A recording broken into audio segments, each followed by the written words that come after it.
안녕하십니까. 신의균의 국방TV 시큐리티 뉴스입니다. 자, 오늘도 우크라이나 전황 알려드리겠습니다. 지금 이 자포리자 전선의 오레호브 이 지역에서 가장 치열한 전투가 벌어지고 있고, 지난 주말 알려드렸듯이 우크라이나군이 이 지역에 굉장히 강하게 치고 들어가면서 돌파 그리고 확장을 세게 하고 있다. 그리고 그 전과가 크다 라고 말씀을 드렸는데, 이게 2차 방어선이 돌파되고 이로 인해서 3차 방어선인 토크마크까지 밀고 내려오기 직전인 상황이 되니까 러시아가 완전히 큰일 났어요. 그래서 러시아가 공세를 취하고 있던 쿠판스크, 크레미나 이 지역에서 병력을 빼서, 또 헤르손에서 빼서 완전히 모든 병력을 러시아가 이 오레오브 쪽으로 집중하고 있는 이런 상황. 그래서 이 가장 치열한 전투가 벌어지고 있는 오레오브 상황을 집중적으로 알려드리면서, 이 흑해 지역에서 러시아가 우크라이나의 해상 봉쇄를 하려고 했는데 지금 오히려 역봉쇄를 당하고 있는 이런 내용까지 같이 살펴보도록 하겠습니다. 신의균의 국방TV 구독, 알림, 좋아요 눌러주십시오. 전과를 먼저 보겠습니다. 병력은 이틀간에 걸쳐서 640명과 550명의 러시아군을 사상했다라고 밝혔고요. 병력이 지난 주말 이전보다 좀 늘었습니다. 지난주에는 주로 400명대 초반 또는 300명대 후반 이런 식의 살상 숫자를 봤는데, 지금은 550명, 640명 꽤 늘었어요. 이게 뭐냐? 제가 아까 말씀드렸던 것처럼 다른 지역에 있는 병력을 오레오브 쪽으로 끌고 들어와서 러시아군이 많은 병력을 투입해서 전투에 임하다 보니까 당연히 병력이 투입 많이 되면 사상자가 많이 늘어나게 되겠죠. 이런 상황 때문이라고 합니다. 전차는 각각 12대와 6대가 격파되었고, 장갑차는 18대와 15대가 격파되었고, 차량은 33대와 31대가 격파되었습니다. 특수장비는 각 2대와 4대가 격파되었고, 야포는 18문 그리고 24문이 격파되었고, 다른 장 로켓은 이틀간 똑같이 2문씩 격파되었습니다. 무인 항공기도 이틀간 똑같이 11대씩 격추가 되었고, 미사일은 그저께만 2발이 요격되었습니다. 자, 이런 전과 바탕으로 전선 상황을 보면 우크라이나 총참모부는 하루 동안 38회의 교전을 했고 여전히 공세 진행 중이다 라고 밝혔고요. 러시아가 키이우에 야간 공습을 감행했는데 순항미사일을 쐈답니다. 그런데 순항미사일 공격 시도 실패했다. 우크라이나가 러시아군의 순항미사일 4발을 모두 막아내었다 라고 밝혔는데, 아무튼 4발은 막아내어도 또 혹시나 추가로 더 맞은 것은 없는지 그거는 밝히지 않았습니다. 우크라이나가 지토미르에서 훈련 비행을 하던 이 훈련기가 있습니다. L-39. 그 훈련기가 공중 충돌했습니다.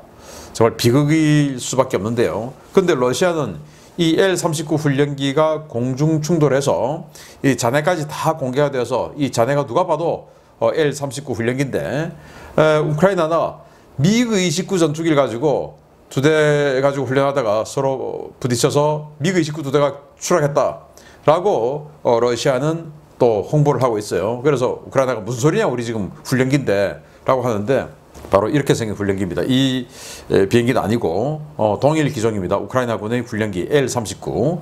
이게 이제 조종사 훈련, 양성 훈련을 하다가 2대가 충돌해 버렸는데 아마 도그 파이팅 훈련을 한 것 같습니다. 정말 안타까운 일이 아닐 수가 없습니다.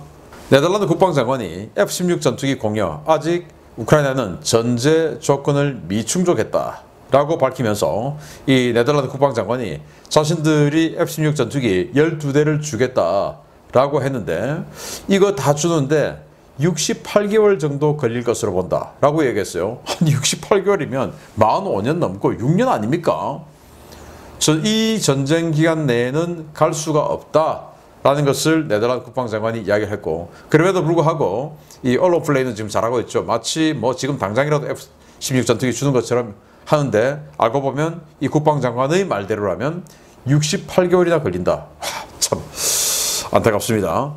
스위스가 퇴역한 레오파르트 1 전차를 우크라이나에 주지 않고 이게 한 100여 대 되는데, 그걸 이탈리아의 창고 회사에 맡겨서 이탈리아의 창고 회사가 장기 보관에 들어갔는데, 당연히 그 창고 회사에게 보관료, 관리료 주죠. 그래서 스위스에 뜻있는 시민들은 아니 이거 우리 쓰지도 않는 거 이거 우크라이나 주지 왜 돈 들여서 이탈리아에 맡겨놓냐라고 성토를 하고 있는데 이 스위스 정부에서는 결코 우크라이나를 도와주고 싶은 마음은 없나 봅니다. 자, 부다노프 우크라이나 군사정보국장은 우크라이나는 크림반도 전역에 대해서 어디든지 공격이 가능하다라고 이야기했어요. 정말 뭐 러시아 입장에서는 무서운 말이 아닐 수가 없는데요.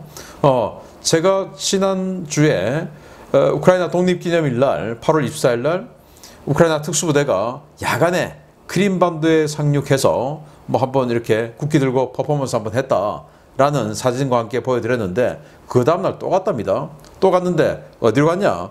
러시아가 크림반도에서 155 해군 육전 여단이라는 부대가 있는데 이 부대를 지금 재편성하고 있대요. 불레다르에서 완전히 박살나서 와야 된 부대인데 이걸 크림에서 재편성하고 있는데 이 재편성하고 있는 주둔지를 우크라이나 특수부대가 가서 타격하고 나왔답니다. 도주한 거죠. 그래서 크림반도 어디도 이제 니들 안전하지 않아 라고 압박을 주는 겁니다. 우크라이나 공군은 개전 이후 임무 출격에 무려 14,000 소티 이제 돌파했다라고 하는데 그러면 거의 뭐 하루 평균 20-30 소티씩은 계속 출격을 했다라는 말이 아니겠습니까? 정말 뭐 몇 대 되지 않는 전투기 가지고 아주 오랫동안 굉장히 가동률 다독여가면서 많은 임무를 하는 것 같습니다. 우크라이나 해군 사령부 직속의 제358 해상 드론 여단이 창설됐는데 우크라이나가 이 해상 드론 그러니까 자폭 드론 이런 가지고 케르치 대교도 타격하고 뭐 구남 상륙함도 타격하고 여러 지금 전과를 보이고 있죠. 그래서 이러한 것들을 가지고 이제는 수중 드론도 다양으로 만들었으니까 아예 부대를 만들었다. 그래서 여기 보시면 수중 드론 있죠. 이게 민간 분야에서 만든 드론 아니겠습니까? 이 드론이 마리시카라는 드론인데 이거 굉장한 파워가 있을 것으로 판단이 되죠. 그리고 TLK 시리즈, 각각의 TLK 시리즈 수중 드론, 그리고 수상 드론들 뭐 이런 것들 해서 수상, 수중 다 엮어서 드론 여단을 만들었고 이거 가지고 이제 흑해에서 러시아군을 공격하고 봉쇄하고 압박하는 이런 임무 작전을 계속하겠다. 더 강화하겠다라는 말이 되는데 뭐 이런 것들로 인해서 지금 러시아가 흑해가 봉쇄되는 단초가 되는 겁니다. 러시아가 전황을 사실대로 보고한 하급 지휘관들을 무더기 기소했답니다. 그래서 아니 우리 이렇게 해서 패배했어요. 그래서 후퇴했어요. 그래서 사상자는 얼마가 났어요. 라고 사실대로 보고를 해야 되지 않습니까? 그래야 그 사실에 입각해서 사실에 기초해서 다음 스탠스를 취하고 다음 작전을 구사하고 계획하고 해야 되는데 사실대로 우리가 후퇴했어요. 빼앗겼어요. 많이 죽었어요. 이렇게 보고하는 하급 지휘관들을 잡아 넣어버린다 이겁니다. 누가 그러면 똑바로 하겠습니까? 정말 기가 찬 나라가 아닐 수 없습니다. 우크라이나는 전체 러시아군 포로 중에서 20%는 자발적으로 탈출해서 그냥 우리가 지금 귀순해서 온 거다라는 거예요. 포로 중에 포로들 다 어떻습니까? 전투를 하다가 밀려서 더 이상 이제 뭐 탄약도 떨어지고 안 돼서 이제 항복하고 또는 뭐 행군 중에 또 이동 중에 낙오가 되어서 여기가 어디야 하다 보니까 해서 항복하고 뭐 이런 건데 여기는 아예 나는 우리 부대를 버리고 도망가야 되겠다. 내 살 길은 저거다 해서 포로 뭐 몇 명인지 모르겠으나 무려 20%가 귀순했다라는 겁니다. 미국 전쟁연구소 ISW는 우크라이나가 러시아 2차 방어선 돌파에 근접했다라고 제가 지난 주말 말씀드렸던 것을 그대로 지금 며칠 후에 말을 해주네요. 고맙습니다. 자, 이거 좀 이따가 자세히 알려드립니다. 자, 주요 소식 들어갑니다. 첫 번째입니다. 우크라이나가 다양한 드론들을 선보이며 흑해 전역에 대한 파상 공세를 확대하면서 러시아 흑해 함대가 사실상 마비돼 제 기능을 수행하지 못하고 있다는 소식입니다.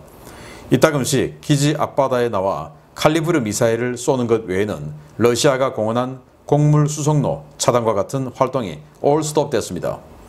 우크라이나군은 최근 몇 차례 실시된 드론 공격을 통해 러시아 흑해 함대를 마비시키는 데 성공했으며 러시아 흑해 함대의 활동이 기지 주변 해역으로 크게 축소됐다고 키릴로 부다노프 군사정보국장이 현지 시각 8월 26일 밝혔습니다. 부다노프 국장은 사용된 드론의 60에서 70%가 러시아 선박에 명중하지 못하고 여격됐지만 이러한 공격 시도는 러시아군을 크게 위축시켜 대단히 강력한 억지력을 발휘하고 있다라며 드론 활동이 확대되면서 러시아 함대의 움직임이 크게 위축됐다라고 밝혔습니다. 우크라이나는 이달 들어서만 드론을 이용해 케르치대교 교각 여러 개를 파괴하는가 하면 크림반도에서 한참 후방에 있는 노보로시스크 해군기지 인근에서 러시아 상륙함과 유조선을 대파시키는 등 큰 전과를 거두고 있습니다. 우크라이나군의 드론 작전은 수상 드론을 이용해 진행되어 왔는데요. 우크라이나군은 흑해 일대를 초계 비행하는 미국과 나토의 감시 정찰 자산으로부터 표적 정보를 전송받아 표적 위치가 특정되면 자폭 보트를 출격시키는 방식으로 러시아군 수상함들을 괴롭혀 왔습니다. 러시아는 애드미럴 그레고로비치급 호위함 3척을 중심으로 각종 수상 전투함 25척과 상륙함 6척, 각종 고속정 20여 척 등을 보유하고 있는데요. 현대화된 레이더와 센서 체계를 갖춘 군함이 몇 척 되지 않아 야간에 접근하는 우크라이나군 수상 드론 대응에 상당한 어려움을 겪고 있습니다. 그럼에도 불구하고 러시아는 8월 중순까지는 흑해 남서부 튀르키예 인근 해역까지 전투함을 보내 우크라이나 해상교통로 봉쇄를 시도했는데요. 지난주 우크라이나가 여러 종류의 수중 자폭 드론 개발 완료와 배치를 선언하자 상황이 완전히 바뀌었습니다. 러시아 수상함들은 세바스토폴과 노보로시스크, 케르치대교 인근으로 활동 영역을 대폭 좁히고 대단히 수세적인 모습을 보이고 있는데요. 이는 어느 정도 식별과 대응이 가능한 수상 자폭 드론과 달리 현재의 흑해함대 전력으로는 수중 드론에 대한 대응이 불가능하기 때문인 것으로 풀이되고 있습니다. 우크라이나는 사거리에 따라 TLK-150, TLK-400, TLK-1000으로 명명된 수중 드론은 물론 민간 업체에서 개발한 마리시카, 수중 드론 등 다양한 드론을 완성해 최근 대량 생산 시작을 선언했는데요. 현재 러시아군 흑해함대 전투함 가운데 이들 드론의 공격을 방어할 수 있는 전투함은 사실상 없는 것으로 평가되고 있습니다. 현재와 같은 상황이 계속될 경우 러시아는 흑해 해상 교통로를 이용한 군수품 보급에도 상당한 차질을 빚을 수밖에 없는데요. 우크라이나에 대한 해상 봉쇄를 선언했던 러시아, 역으로 자신들이 해상 봉쇄를 당하게 생겼습니다. 네, 흑해함대 여기 지금 뭐 잘생긴 군함 있죠. 이게 아드미럴 그레고로비치급 호위함인데 이게 3척이 흑해함대에 있었어요. 그런데 개전 전에 한 척은 지중해로 나가서 시리아를 백업해주는 역할을 하다가 이제 개전 후에 튀르키예가 보스포러스 해협을 닫아버렸죠. 그래서 지금 흑해로 못 들어오고 있습니다. 그래서 2척의 그레고로비치급이 남아있는데 그 중에 한 척이 개전 초기에 피격됐다라는 설이 있었죠. 그래서 그런지 하여튼 이 그레고로비치급은 전혀 보이고 있지 않아요. 안 보여요. 왜? 아주 고가치 자산인데 이 고가치 자산이 허무하게 맞았다. 이건 뭐 사기에 굉장히 큰 영향을 주고 또 뭐 수상 또는 항공 드론 이런 걸 요격하지 못하고 맞았다. 이러면 아니 방공함이 뭐 그래? 이런 이야기도 들을 수 있고 자신도 없고 또 피격됐을 때 뭔가 전체적인 그 사기에 미치는 영향도 크고 해서 그런지 몰라도 꽁꽁 숨겨놓고 안 보여요 지금. 그래서 보이는 건 상륙함 이런 거 보이는데 8월 4일 날 노보로시스크 해군기지 앞에서 로브사급 상륙함 자폭 드론 가서 들이받아버렸죠. 파괴시켜버렸습니다. 그래서 케르치대교를 지켜야 되는데 상륙함 이런 것들이 와서 지킵니다. 아니 뭐 상륙하면 뭐 대공 레이더가 있기를 합니까?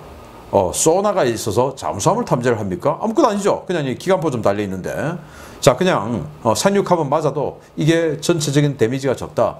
이래서 지금 기관포 달린 군함이라고 이것도 군함이라고 상륙함을 가지고 와서 지금 순찰을 돌고 있어요. 순찰 돌다가 이렇게 지금 맞았죠.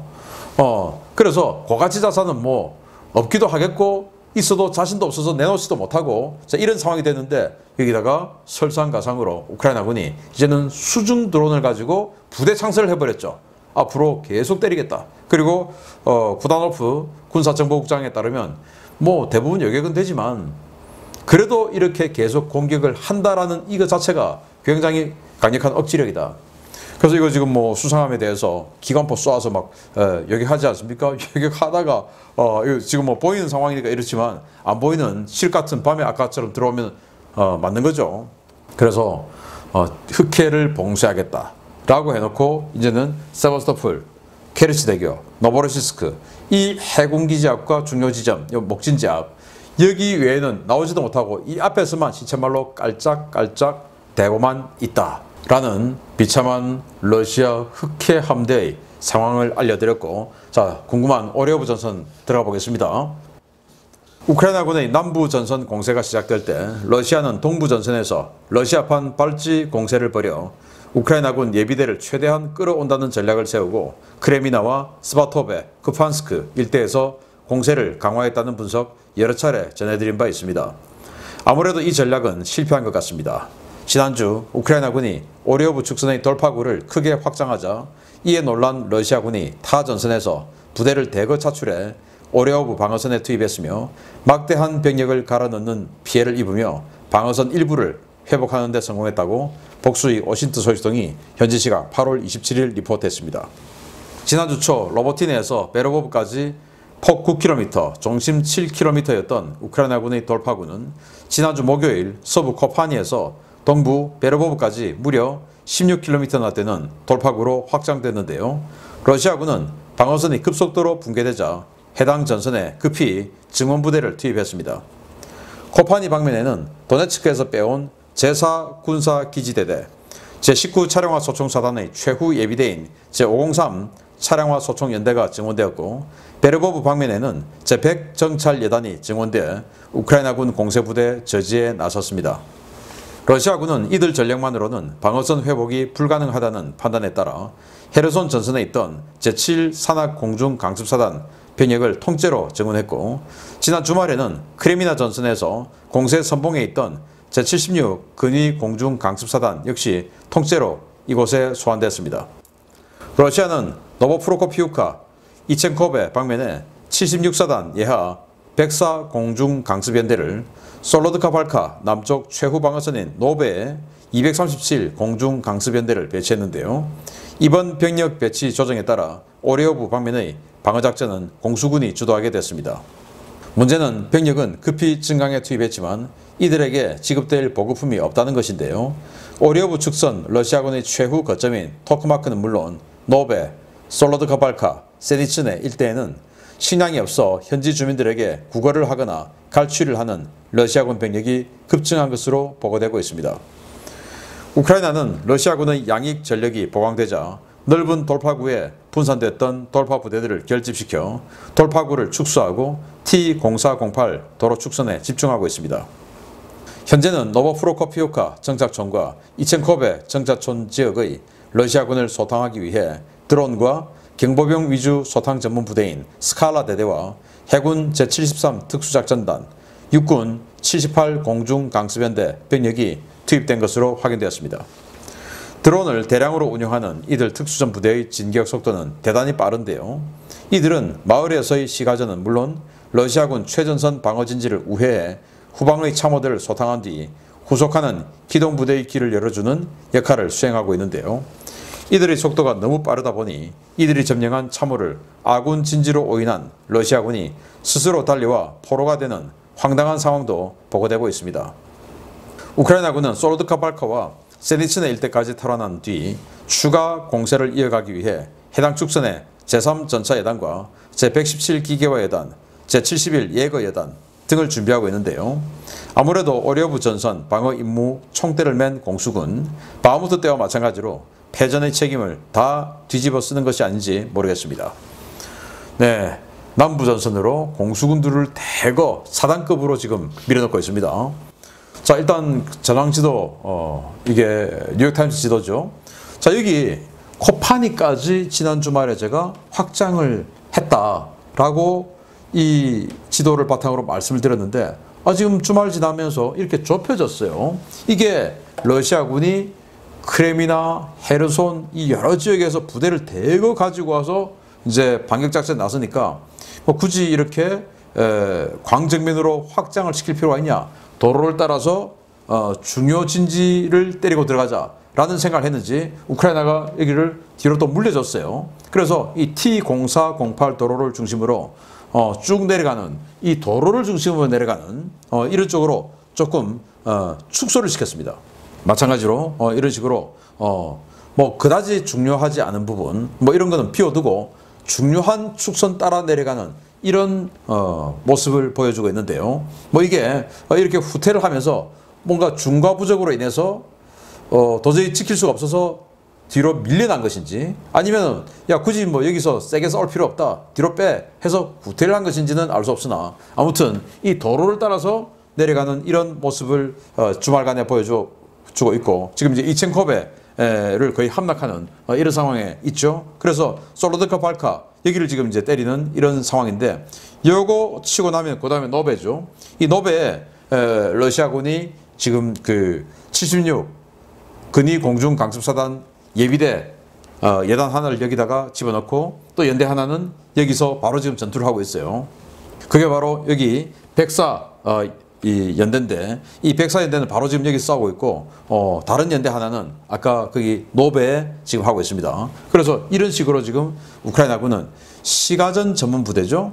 46 그 공중 강습 여단 또 82 공중 강습 여단 또 스칼라 대대 다 경보병 부대, 즉 시가전 전문 부대 아닙니까? 그러니까 여기 러시아군도 시가전을 하기 위해서 지금 연대급 또 뒤에 후방에 또 연대 하나 있으니까 4단급 공중강습부대, 특수부대를 데리고 와서 시가전 대치 상황으로 들어갔다라는 걸 볼 수가 있고 자 그래서 우크라이나군의 이 시가전 탈환 모습을 지금 볼 수 있는데 무장도 좋아요. AR 계열의 그러니까 서방제 소총이 되겠는데 뭐 이런 식으로 지금 시가전 소탕전을 하고 있습니다.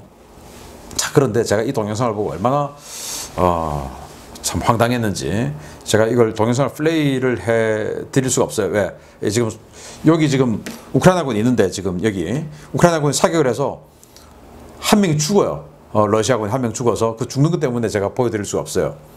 그래서 같이 둘이서 뛰어오는데 한 명은 총 맞아 죽고 한 명 얘는 여기가 지금 이 참호 여기가 자기네 진진 줄 알고 뛰어 들어왔어요. 살았다고 들어왔는데 보니까 뭐야 이거 여기 지금 러시아군 맞지 않습니까? 뭐야 이거 보니까 우크라이나군이잖아. 그래서 깜짝 놀래가지고 포로가 돼버렸는데 표정 한번 보십시오. 깜짝 놀래가지고 뭐야 이거. 그런데 저만 놀랍게도 도망오는 이 상황에서 보니까 총이 없어요.